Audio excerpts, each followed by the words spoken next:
नमस्कार भक्तों, स्वागत है आपका भक्ति विद आकांक्षा में, जहां श्रावण मास की पावन कहानियां आपके हृदय को छू जाती हैं।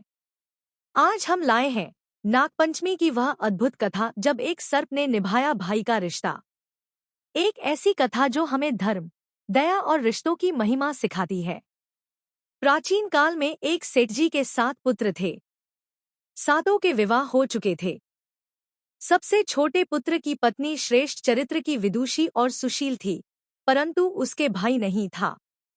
एक दिन बड़ी बहू ने घर लीपने को पीली मिट्टी लाने के लिए सभी बहुओं को साथ चलने को कहा तो सभी धलिया और खुरपी लेकर मिट्टी खोदने लगी। तभी वहां एक सर्प निकला, जिसे बड़ी बहू खुरपी से मारने लगी। यह देखकर छोटी बहू ने उसे रोकते हुए कहा, मत मारो इसे, यह बेचारा निरपराध है। यह सुनकर बड़ी बहू ने उसे नहीं मारा। तब सर्प एक ओर जा बैठा। तब छोटी बहू ने उससे कहा, हम अभी लौट कर आती हैं, तुम यहाँ से जाना मत।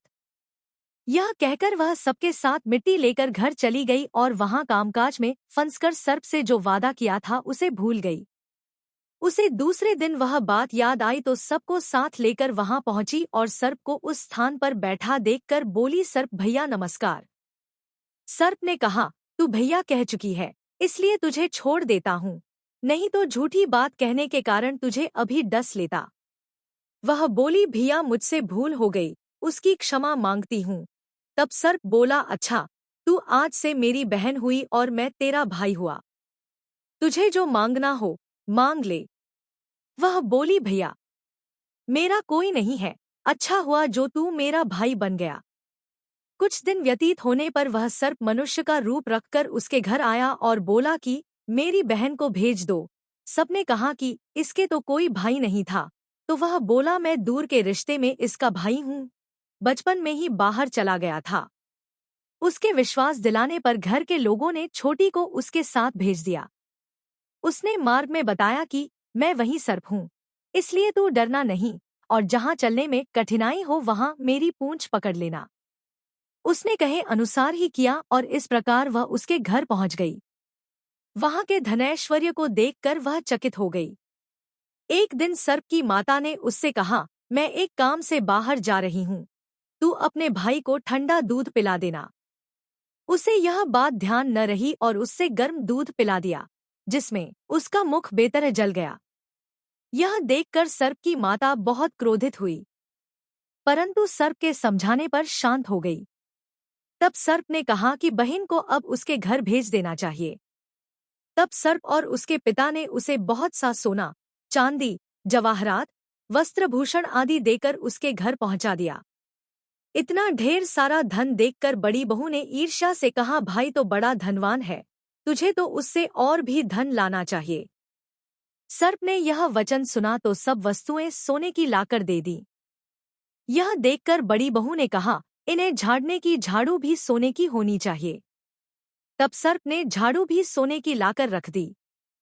सर्प ने छोटी बहू को हीरामणियों का एक अद्भुत हार दिया था। उसकी प्रशंसा उस देश की रानी ने भी सुनी और वह राजा से बोली कि सेठ की छोटी बहू का हार यहाँ आना चाहिए। राजा ने मंत्री को हुक्म दिया कि उससे वह हार लेकर शीघ्र उपस्थित हो। मंत्री ने सेठ जी से जाकर कहा कि महारानी जी छोटी बहू का हार पहनेंगी, वह उससे लेकर मुझे दे दो। सेठ जी ने डर के कारण छोटी बहू से हार मंगा कर दे दिया। छोटी बहू को यह बात बहुत बुरी लगी। उसने अपने सर्प भाई को याद किया और आने पर प्रार्थना की, भैया रानी ने मेरा हार छीन लिया है, तुम कुछ ऐसा करो कि जब वह हार उसके गले में रहे तब तक के लिए सर्प बन जाए और जब वह मुझे लौटा दे तब हीरों और मणियों का हो जाए। सर्प ने ठीक वैसा ही किया। जैसे ही रानी ने हार पहना वैसे ही वह सर्प बन गया। यह देखकर रानी चीख पड़ी और रोने लगी। यह देखकर राजा ने सेठ के पास खबर भेजी कि छोटी बहू को तुरंत भेजो। सेठ जी डर गए कि राजा न जाने क्या करेगा। वे स्वयं छोटी बहू को साथ लेकर उपस्थित हुए। राजा ने छोटी बहू से पूछा, तूने क्या जादू किया है, मैं तुझे दंड दूंगा। छोटी बहू बोली, राजन धृष्टता क्षमा कीजिए, यह हार ही ऐसा है कि मेरे गले में हीरों और मणियों का रहता है और दूसरे के गले में सर्प बन जाता है। यह सुनकर राजा ने वह सर्प बना हार उसे देकर कहा, अभी पहनकर दिखाओ। छोटी बहू ने जैसे ही उसे पहना वैसे ही हीरोमणियों का हो गया। यह देखकर राजा को उसकी बात का विश्वास हो गया और उसने प्रसन्न होकर उसे बहुत सी मुद्राएं भी पुरस्कार में दी। छोटी वह अपने हार और इन सहित घर लौट आई। उसके धन को देखकर बड़ी बहू ने ईर्ष्या के कारण उसके पति को सिखाया कि छोटी बहू के पास कहीं से धन आया है। यह सुनकर उसके पति ने अपनी पत्नी को बुलाकर कहा, ठीक ठीक बता कि यह धन तुझे कौन देता है। तब वह सर्प को याद करने लगी। तब उसी समय सर्प ने प्रकट होकर कहा, यदि मेरी धर्म बहन के आचरण पर संदेह प्रकट करेगा तो मैं उसे खा लूंगा।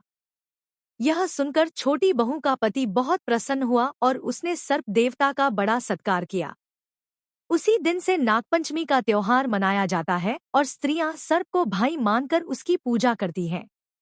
अगर आपको यह कथा पसंद आई हो तो वीडियो को लाइक करें, चैनल को सब्सक्राइब करें और कमेंट में लिखें, जय नागेश्वर बाबा।